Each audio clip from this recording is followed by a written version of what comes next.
In the previous video, we touched on the fundamentals of the root surface command, with a few examples at the end. Here are a few more examples.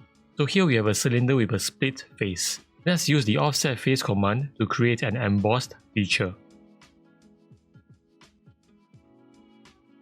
The offset face command is restricted to producing an extrusion that is normal at all points to the original surface.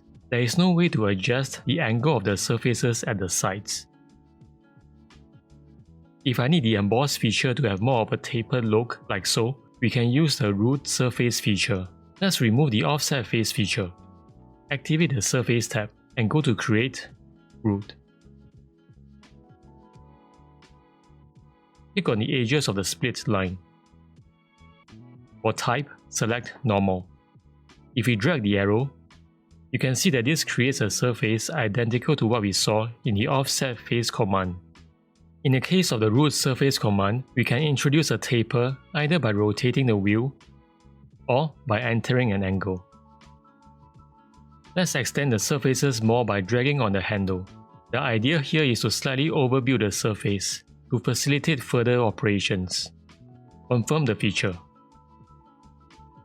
Next, go to Create, Offset, and pick on the cylindrical face to create an offset face.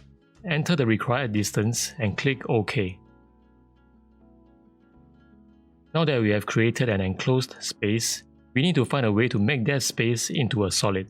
Instead of trimming away the excess surfaces using the trim command and then stitching the resultant surfaces together, a faster way would be to use the boundary fill command. Go to Create, Boundary Fill. For tools, select the root surface, the offset face, and the cylindrical body. At this point, you will see the enclosed regions turning green. Click on the Select Cells box and select these two regions.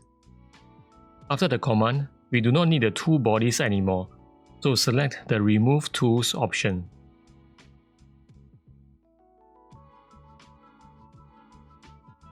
So let's take a look at the next example. Here we have two curved surfaces, and I have a circular sketch on top. This is the final result that we are targeting, a solid bounded by two curved faces on top and below, and a tapered conical side wall. First, we need to use this sketch to create a root surface. Select the sketch as a profile. When a sketch is selected as a profile in the root command, the type defaults to direction. For direction, in this case, we shall choose the y-axis. Click on the Select box and select the y-axis. Drag the arrow down such that the surface completely cuts through the two existing surfaces. Add the taper either by rotating the wheel or entering an angle in the Angle Dimension field. Confirm the feature. Again, we are going to use the Boundary Fill command. Select the three surfaces as tools. Immediately, Fusion recognizes the enclosed space highlighted in green. Click on the Select Cells box and select the cell.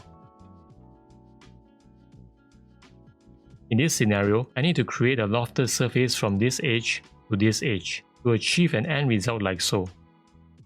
For both edges, let's choose the Tangent option and choose Align to Surface. For this edge, the lofted surface is able to achieve tangency with its adjacent face. However, for the other edge, the only available face to align to is this vertical face, which isn't the result that we want. So let's exit the Loft command and use the Root Surface command to create a helping face. Make sure that the Chain Selection option is unchecked, as we only need to select a single edge. Click on this edge as the profile. For type, select Normal and drag the arrow. Let's create a slight angle by rotating the wheel. Repeat the Loft command. As before, we shall create tangent relations to the adjacent faces. This time round, Fusion recognizes the newly created root surface as a helping face and adjusts the loft accordingly.